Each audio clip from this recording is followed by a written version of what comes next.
Saugumo jausmas yra vienas iš fundamentalių jausmų mūsų širdutėje. Kai mes, pavyzdžiui, sėdime fotelyje,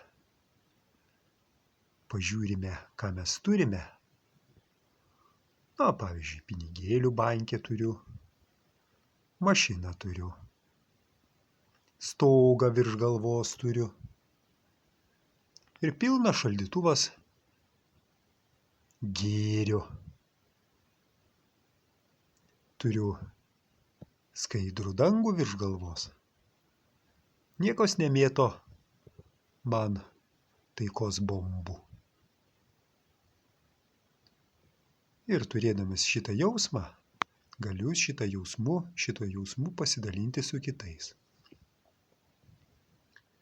Formulė labai paprasta. Būk saugus, kaip ir aš dabar esu saugus.